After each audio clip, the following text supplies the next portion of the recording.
തിരുവനന്തപുരം കോർപ്പറേഷനിൽ CPM ഗുണ്ടായിസം. Deputy mayor ഉൾപ്പെടെയുള്ള വനിതാ കൗൺസിലർമാരെ കയ്യേറ്റം ചെയ്തു.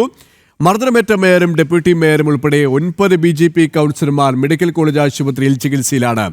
കോർപ്പറേഷനിൽ അക്രമം വെച്ചുപൊറുപ്പിക്കില്ലെന്ന് മേയർ VV രാജേഷ് വ്യക്തമാക്കി. വിശദാംശങ്ങളുമായി തിരുവനന്തപുരത്ത് നിന്നും പ്രശാന്ത് ശങ്കരമംഗലത്ത് ചേരുകയാണ്. പ്രശാന്ത്, ഇപ്പോൾ മെഡിക്കൽ കോളേജിലാണ് പ്രശാന്ത് ഉള്ളത്. ഈ 9 കൗൺസിലർമാർക്കാണ്, മേയർ ഡെപ്യൂട്ടി മേയർ അടക്കം 9 പേർക്കാണ് പരിക്കേറ്റിരിക്കുന്നത്. ഇവരുടെ ആരോഗ്യനില എങ്ങനെയാണ്? ഒപ്പം മറ്റ് വിശദാംശങ്ങൾ കൂടി. KP സമാനതകളില്ലാത്ത അക്രമമാണ് BJP കൗൺസിലർമാർക്ക് നേരെ നടന്നത്. പ്രതിഷേധിക്കാനെത്തിയ ഇത്തരത്തിൽ CPM കൗൺസിലർമാർ BJP കൗൺസിലർമാരെ മർദ്ദിക്കുന്ന ഒരു സാഹചര്യമാണ് ഉണ്ടായത്. ഗുണ്ടാ ആക്രമണത്തിന് സമാനമായ സാഹചര്യം സംഘർഷാവസ്ഥ സൃഷ്ടിച്ചുകൊണ്ട് മേയറെയും ഡെപ്യൂട്ടി മേയറെയും അടക്കമുള്ള കൗൺസിലർമാരെ ക്രൂരമായി മർദ്ദിക്കുന്ന ഒരു സാഹചര്യമാണ് ഉള്ളത്. നിലവിലിപ്പോൾ 9 മേയറും ഡെപ്യൂട്ടി മേയറും അടക്കമുള്ള 9 കൗൺസിലർമാരാണ് മെഡിക്കൽ കോളേജിലുള്ളത്. കൗൺസിലർമാർ mayor VV Rajesh, deputy mayor Ashanath, അതോടൊപ്പം കൗൺസിലർമാരായ മഞ്ജു, മിനി, ദീപ, ബീന RC, സുമി ബാലു, ശ്രുതി, അഡ്വക്കേറ്റ് ഗിരി എന്നിവർ ആണ് നിലവിൽ തിരുവനന്തപുരം മെഡിക്കൽ കോളേജിൽ ചികിത്സയിൽ കഴിയുന്നത്. മേയറുടെ കാലിന് ഈ അക്രമത്തിൽ ഫ്രാക്ചർ ഉണ്ടാകുന്ന സാഹചര്യമുണ്ടായി. പ്ലാസ്റ്റർ ഇട്ട് ഇപ്പോൾ ഈ ഒബ്സർവേഷനിൽ വിശ്രമിക്കുകയാണ്. അതോടൊപ്പം തന്നെ ആശാനാഥിന്, ഡെപ്യൂട്ടി മേയർക്ക് ഗുരുതരമായി പരിക്കേറ്റു, തലയ്ക്ക് പരിക്കേറ്റു. ആശാനാഥ് 2 തവണ ഛർദ്ദിച്ചു. ആശാനാഥിനെ തിരുവനന്തപുരം മെഡിക്കൽ കോളേജിൽ അഡ്മിറ്റ് ചെയ്തിരിക്കുകയാണ്. ഇത്തരത്തിലാണ് ആക്രമണം ഉണ്ടായത്. സമാനതകളില്ലാത്ത അക്രമ സംഭവങ്ങളാണ് ഇത്തരത്തിൽ തിരുവനന്തപുരം നഗരസഭയിൽ ഉണ്ടായത്. നമുക്കറിയാം, സ്വാഭാവികമായ പ്രതിഷേധങ്ങൾ പലതവണ ഉണ്ടായിട്ടെങ്കിൽ പോലും അത് ഇത്തരത്തിൽ BJPയുടെ സമയത്തടക്കം ഉണ്ടായിട്ടെങ്കിൽ പോലും അത് അക്രമ സംഭവങ്ങളിലേക്ക് നയിച്ചില്ല. ഇത് ഇത്തരത്തിൽ ജനാധിപത്യപരമായി വിജയിച്ചു വന്ന ഒരു ഭരണകൂടത്തെ, ഭരണസമിതിയെ കായികമായി ആക്രമിച്ചുകൊണ്ട് ഇല്ലാതാക്കാൻ ശ്രമിക്കുന്ന ഒരു നടപടിയാണ് ഉണ്ടായതെന്നാണ് വിമർശനം. രൂക്ഷമായ വിമർശനങ്ങളാണ് ഇപ്പോൾ ഉയർന്നത്. BJPയുടെ സമുന്നതരായ നേതാക്കളെല്ലാം തിരുവനന്തപുരത്ത് മെഡിക്കൽ കോളേജിൽ എത്തി. V മുരളീധരൻ, അതോടൊപ്പം തന്നെ K സുരേന്ദ്രൻ, അതോടൊപ്പം BJP സംസ്ഥാന അധ്യക്ഷൻ രാജീവ് ചന്ദ്രശേഖർ അടക്കമുള്ളവർ ഇവിടേക്ക് എത്തി. ഇത്തരത്തിൽ കണ്ണൂർ ശൈലി, അതായത് അക്രമത്തെ അല്ലെങ്കിൽ ഇത്തരത്തിൽ ജനാധിപത്യപരമായി വിജയിച്ചു വന്നവരെ അക്രമം കൊണ്ട് ഇല്ലാതാക്കുന്ന കണ്ണൂർ ശൈലിയാണ് ഈ നഗരസഭയിൽ നടപ്പിലാക്കിയതെന്നാണ് K മുരളീധരൻ വിമർശിച്ചത്. ഒരിക്കലും വെച്ചുപൊറിപ്പിക്കാൻ പാടില്ലാത്ത തരത്തിലുള്ള അക്രമമെന്നാണ് K സുരേന്ദ്രൻ പറഞ്ഞത്. അതോടൊപ്പം തന്നെ പിണറായി വിജയനല്ല, ഏത് സഖാവായാലും ശരി ഇത്തരത്തിലുള്ള അക്രമം നടത്തിക്കഴിഞ്ഞാൽ ശക്തമായി എതിരിടുമെന്ന് BJP സംസ്ഥാന അധ്യക്ഷൻ രാജീവ് ചന്ദ്രശേഖറും പറഞ്ഞു. ഇത്തരത്തിൽ ശക്തമായ പ്രതിഷേധവും ഉയരുന്നുണ്ട്. BJP കൗൺസിലർമാർക്കെതിരെ വലിയ രീതിയിലുള്ള അക്രമമാണ് ഇത്തരത്തിൽ അഴിച്ചുവിടുന്ന ഒരു സാഹചര്യം ഉണ്ടായത്. ഈ കഴിഞ്ഞ നാളുകളായി ഇത്തരത്തിൽ പ്രതിഷേധത്തിലാണ് CPM കൗൺസിലർമാർ, അതോടൊപ്പം തന്നെ മറ്റ് CPMൻ്റെ പ്രവർത്തകരും. ഇന്ന് അത് ഇത്തരത്തിൽ മേയറുടെ ഓഫീസിന് മുന്നിലേക്ക് പോയി. മേയറുടെ ഓഫീസിന് മുന്നിൽ കസേരകൾ ഇട്ടുകൊണ്ട് മേയർക്ക് കയറാൻ പറ്റാത്ത രീതിയിൽ അവിടെ മറയ്ക്കുന്ന സാഹചര്യം ഉണ്ടായിരുന്നു. തുടർന്ന് മേയർ എത്തുമ്പോൾ അവിടേക്ക് കയറാൻ സമ്മതിക്കാത്ത രീതിയിൽ മേയറെ പിടിച്ചു മാറ്റുന്ന സാഹചര്യം ഉണ്ടായിരുന്നു. ഇതിലൂടെയാണ് തുടർന്ന് മറ്റ് കൗൺസിലർമാരെല്ലാം അവിടേക്ക് എത്തുകയും ഇത്തരത്തിൽ വനിതാ കൗൺസിലർമാരെ അടക്കം മർദ്ദിക്കുന്ന നിലയിലേക്ക് എത്തുന്ന ഒരു സാഹചര്യമൊക്കെ ഉണ്ടായത്. അതിനുശേഷം ഈ മർദ്ദനത്തിൽ വനിതകളായിട്ടുള്ള കൗൺസിലർമാർക്ക് അടക്കം ശരീരത്തിലടക്കം ഇത്തരത്തിൽ ആക്രമം വെക്കുന്ന സാഹചര്യമുണ്ടായി, പരിക്കേൽക്കുന്ന സാഹചര്യമുണ്ടായി.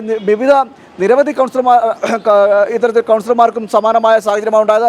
തുടർന്നാണ് തിരുവനന്തപുരം മെഡിക്കൽ കോളേജിലേക്ക് എത്തുകയും അവിടെ അഡ്മിറ്റ് ആവുന്ന നിലയിലേക്ക് അവിടേക്ക് എത്തുകയും ചികിത്സ തേടുന്ന നിലയിലേക്ക് എത്തുകയും ചെയ്തത്. എന്തായാലും ശക്തമായ പ്രതിഷേധം ഒരു ഭാഗത്ത് നടക്കുന്നുണ്ട്. ഇപ്പോഴും തിരുവനന്തപുരം മെഡിക്കൽ കോളേജിലാണ് കൗൺസിലർമാർ അടക്കമുള്ളവർ. 4 പതിറ്റാണ്ടുകൾക്ക് ശേഷം ഭരണം നഷ്ടപ്പെട്ടതിന്റെ ഒരു അസ്വാരസ്യമാണ് ഈ CPM നേതാക്കൾക്കുള്ളത്, കൗൺസിലർമാർക്കുള്ളത്. ഇവരുടെയൊക്കെയും ഈ സംസ്ഥാന നേതൃത്വത്തിന്റെ അടക്കം ഒത്താശയോടെ തന്നെയാണ് ഈ ഭരണത്തെ അട്ടിമറിക്കാനുള്ള ഒരു നീക്കം. പ്രശാന്ത് പറഞ്ഞത് പോലെ തന്നെ ഒരു കണ്ണൂർ ശൈലിയിൽ ഭീതി വിരിച്ചുകൊണ്ട്, അതിക്രമം അഴിച്ചുവിട്ടുകൊണ്ട് ഭരണത്തെ ഇല്ലാതാക്കാനുള്ള ഒരു നീക്കം, അങ്ങനെ ആസൂത്രിതമായ നീക്കമാണ് CPM നടത്തുന്നത്. അതിന് പോലീസും ഒത്താശ ചെയ്യുന്നു എന്നുള്ള വിമർശനവും ശക്തമാവുകയാണല്ലേ?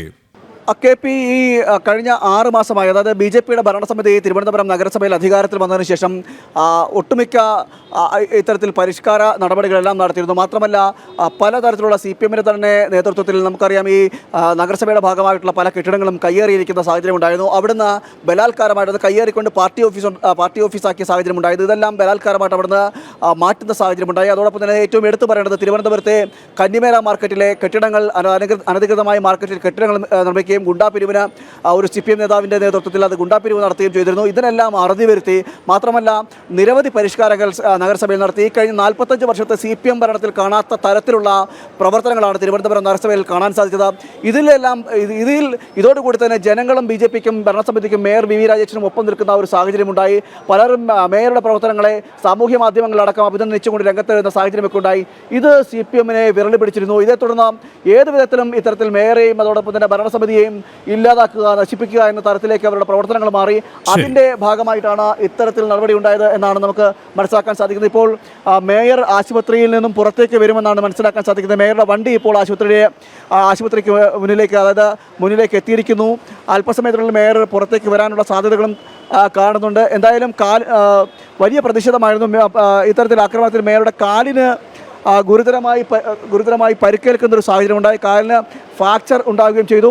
കാലിന് ചെറിയ രീതിയിൽ പൊട്ടലുണ്ടാകുകയും ഇപ്പോൾ പ്ലാസ്റ്റർ ഇട്ട് മേയർ ആശുപത്രിയിൽ ചികിത്സയിലായിരുന്നു. ഇത്രയും നേരം ചികിത്സയിലായിരുന്നു. അതിനുശേഷം ഇപ്പോൾ പുറത്തേക്ക് വരും എന്നാണ് നമുക്ക് മനസ്സിലാക്കാൻ സാധിക്കുന്നത്. എന്തായാലും വലിയ രീതിയിലുള്ള അക്രമം, നമുക്കറിയാം ഇത്തരത്തിൽ ജനാധിപത്യപരമായി ജയിച്ച ഒരു ഭരണകൂടത്തെ, ഒരു ഭരണ സംവിധാനത്തെ അക്രമത്തിലൂടെ തകർത്തുകൊണ്ട് അക്രമത്തിലൂടെ ഇല്ലാതാക്കുവാൻ ശ്രമിക്കുന്നു. അതിൻ്റെ ഭാഗമായിട്ടായിരുന്നു ഇത്തരത്തിൽ അക്രമം നടന്നതെന്നാണ് BJP പറയുന്നത്. ശക്തമായ രീതിയിൽ പ്രതിഷേധങ്ങളുണ്ട്. ഇന്ന് BJPയുടെയും യുവമോർച്ചയുടെയും നേതൃത്വത്തിൽ പ്രതിഷേധങ്ങൾക്ക് തയ്യാറെടുക്കുന്നു എന്ന വിവരങ്ങളും ലഭിക്കുന്നുണ്ട്.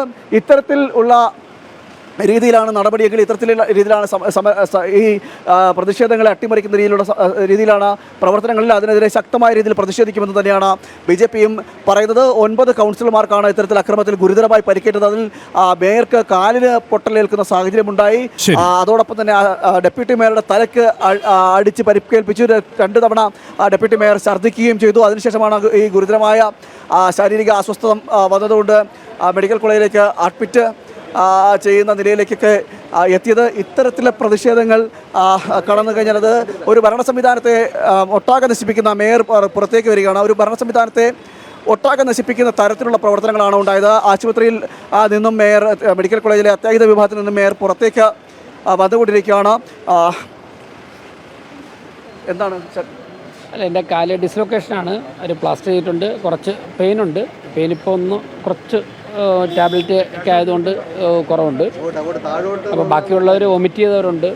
പിന്നെ നെഞ്ചിലൊക്കെ ചതവുണ്ട്. ഡെപ്യൂട്ടി മേയറുടെയൊക്കെ പല ലേഡീസും സുമി ബാലു RCBനൊക്കെ വൊമിറ്റ് ചെയ്തിട്ടുണ്ട്. മഞ്ജു ശ്രുതി അവർക്കൊക്കെ പരിക്കുണ്ട്. അവരൊക്കെ ട്രീറ്റ്മെൻറ്റ് തുടരുകയാണ്.